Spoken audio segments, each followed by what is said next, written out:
Students, in this video we are going to discuss about structure and function of nephrons. Nephrons क्या है?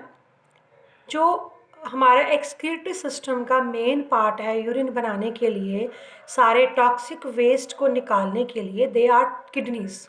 वो हमारी kidneys हैं और किडनीज के अंदर तकरीबन 1 मिलियन छोटे छोटे माइक्रोस्कोपिक फिल्ट्रेशन यूनिट होते हैं जिनको हम कहते हैं नेफ्रॉन्स। स्ट्रक्चरल और फिल्ट्रेशन फंक्शनल यूनिट है किडनीज का नेफ्रॉन। तकरीबन 1 मिलियन नेफ्रॉन ईच किडनी के अंदर प्रेजेंट होते हैं और यूरिन जो है इन नेफ्रॉन्स के अंदर ही बनता है, जो किडनीज के यूरिटर्स के द्वारा बाहर आता है और यूरिनरी ब्लैडर में स्टोर हो जाता है। अब इन नेफ्रॉन का स्ट्रक्चर क्या है? नेफ्रॉन के स्ट्रक्चर में वो क्या क्या पार्ट्स आते हैं? सबसे पहला पार्ट है ग्लोमेरुलस। ग्लोमेरुलस और कुछ नहीं है, it is a group of capillaries, जो कि कप शेप्ड स्ट्रक्चर होता है, बोमन्स कैप्सूल। उस कप शेप्ड स्ट्रक्चर के अंदर ये ग्रुप ऑफ कैपिलरीज प्रेजेंट है जिसको कि ग्लोमेरुलस कहा जाता है। और इनका काम क्या है? ब्लड रिसीव होता है इनको रीनल आर्टरी से और वेस्ट लेके जाती है ये वीन के द्वारा, जो ग्लोमेरुलस होता है। ठीक है, पहले मैं यहाँ पर देखो, इस डायग्राम के अंदर आपको नज़र आएगा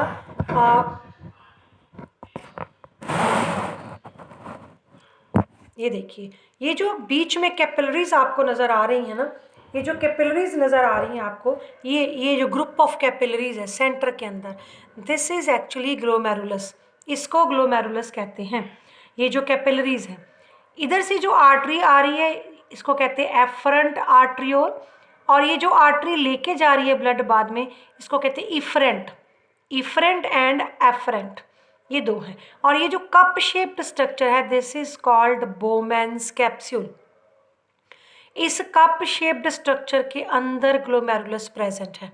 ये बंच ऑफ कैपिलरीज है, कैपिलरीज का एक जाल बिछा हुआ है। और ये जो कप शेप्ड स्ट्रक्चर है, this is called Bowman's capsule. और ये जो ये नज़र आ रहा है, ये सारा ट्यूबुलर पार्ट है। ये सारा, ये जो ब्लू कलर का नज़र आ रहा है ना, ये सारा ट्यूबुलर पार्ट है। ये टिब्यूल इसको कहते हैं, टिब्यूल, कॉन्वोल्यूटेड टिब्यूल। इस कॉन्वोल्यूटेड टिब्यूल के 3 पार्ट्स हैं। ये है जो शुरू वाला पार्ट है, इसको कहते हैं proximal convoluted tubule, proximal convoluted tubule, और इसको शॉर्ट में PCT भी कहते हैं। ये जो बना हुआ है लूप सा, this is called loop of Henle. Henle loop है, U shaped loop of Henle.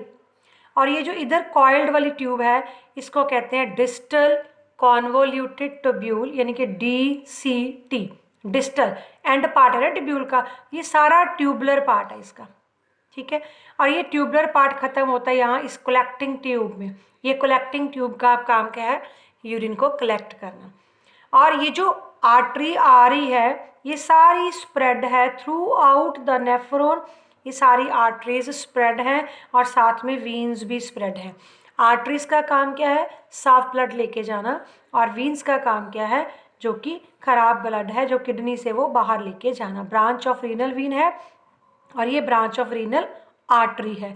जो एंटर कर रही है वो एफरेंट है और जो बाहर निकल रही है वो इफरेंट है।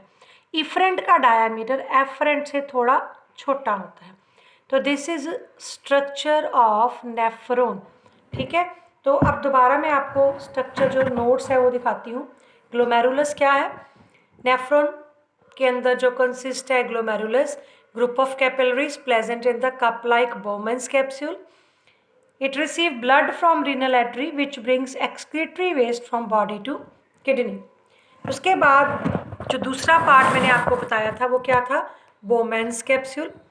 कप शेप्ड हॉलो स्ट्रक्चर है जिसके अंदर वो ग्लोमेरुलस प्रेजेंट है, उसको हम कहते हैं बोमेन्स कैप्सूल।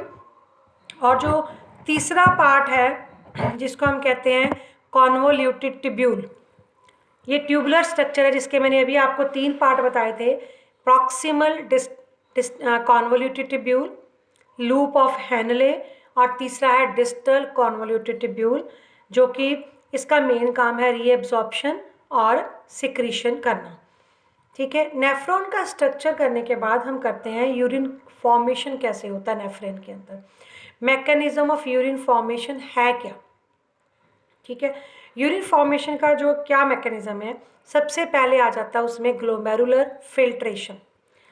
मैंने अभी आपको बताया था कि जो एफरेंट ऑर्ट्रियोल है, ये जो एक बार पहले स्ट्रक्चर से समझाती हूँ फिर मैं आपको रिटर्न में समझाऊंगी। ठीक है, ये जो एफरेंट आर्ट्रियोल है, ये जो एफरेंट आर्ट्रियोल है जो ब्लड लेके आ रही है, ये इफरेंट जो लेके जा रही है, इफरेंट का डायमीटर एफरेंट से कम होता है।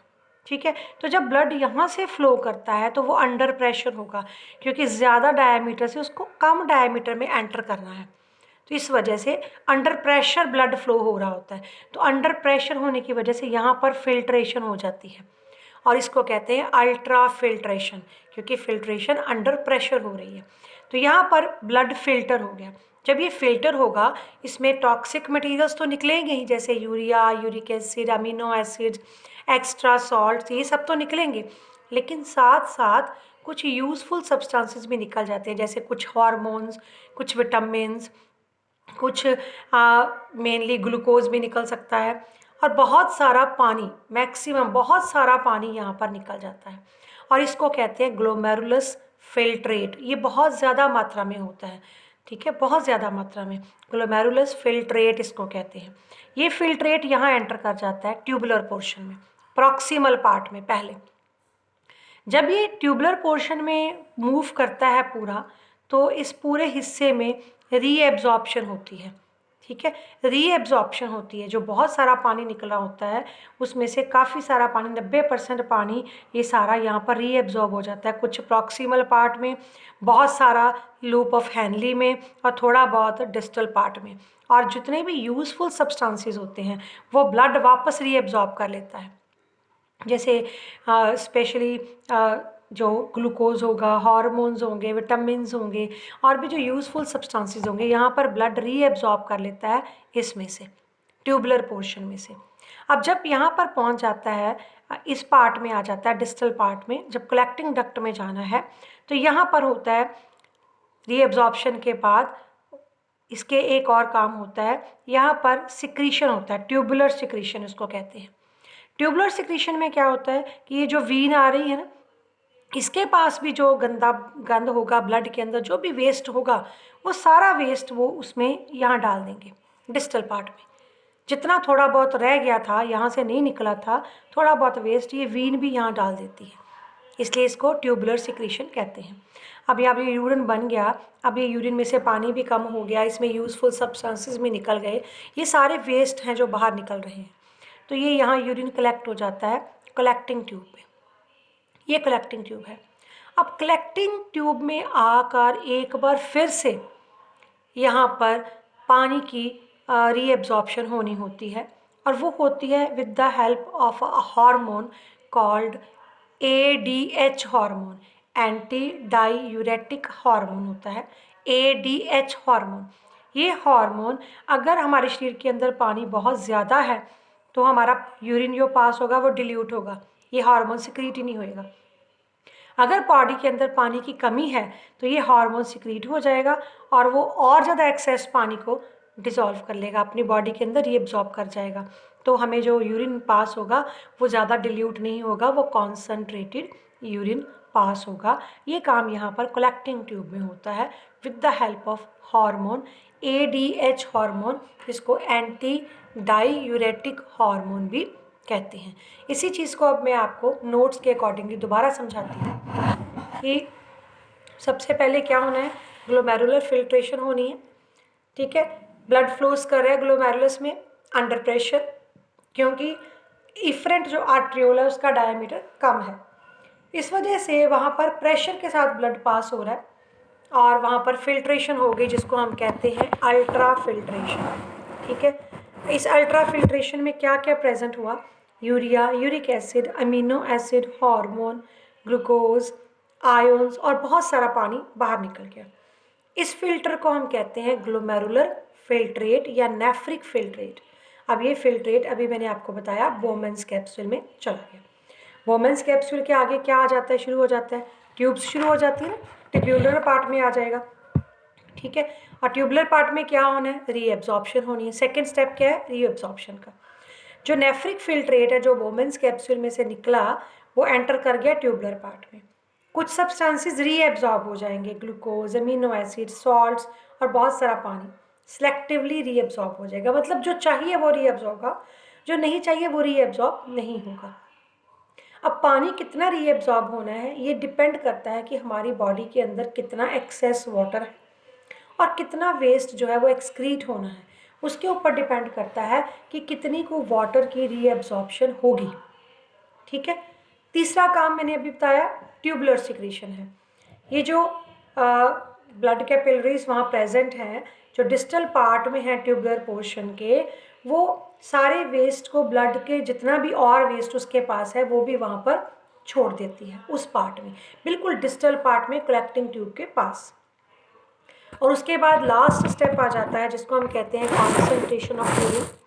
कॉन्सेंट्रेशन ऑफ यूरिन में क्या होता है, अभी मैंने आपको बताया कि कलेक्टिंग ट्यूब वाले हिस्से में थोड़े से और पानी की रीएब्जॉर्प्शन होती है जिसको हम कहते हैं कॉन्सेंट्रेशन ऑफ यूरिन। यानी कि यूरिन में मेन वेस्ट ही निकले, जो यूज़फुल चीज़ है हमारी बॉडी के लिए वो उसमें से कुछ ना निकले, सिर्फ वेस्ट ही निकले। ठीक है। और ये कैसे कंट्रोल होता है, ये कंट्रोल होता है by a hormone called ADH hormone, और इसको वैसोप्रेसिन भी कहते हैं। ये हार्मोन तभी सिक्रीट होगा जब बाहर हमारी बॉडी के अंदर पानी की कमी है, हमने ज़्यादा पानी नहीं पिया, ठीक है, तो वहाँ ये हार्मोन सिक्रीट हो जाएगा कलेक्टिंग डक्ट के पास और एक्सेस वाटर को रीअब्जॉर्ब कर लेगा ताकि बॉडी के अंदर पानी की कमी ना हो पाए। तो जो यूरिन निकलेगा वो कॉन्सनट्रेटेड होगा। और कई बार हम कहते हैं ना थोड़ा यूरिन पास करते समय लग के आ रहा है जब हम ज़्यादा पानी नहीं पीते, क्योंकि वो यूरिन कॉन्सनट्रेटेड होता है, उसमें वेस्ट ज़्यादा होते हैं, पानी कम होता है। इसका कारण है हमारी बॉडी के वाटर बैलेंस को बना के रखता है ये हार्मोन।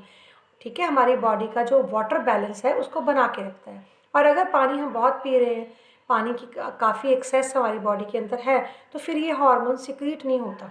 ठीक है, फिर जो यूरिन पास होता है वो डिल्यूट यूरिन पास होता है। तो एक तरह से ये जो ADH हार्मोन है ये हमारी बॉडी के अंदर वाटर बैलेंस को बना के रखता है। अगर पानी ज़्यादा है तो ये सिक्रीट नहीं होगा, अगर बॉडी के अंदर पानी की कमी है ये सिक्रीट होगा और यूरिन में से और ज़्यादा पानी रीएब्जॉर्ब करके बॉडी के अंदर ही रखेगा ताकि पानी की कमी बॉडी के अंदर ना आए।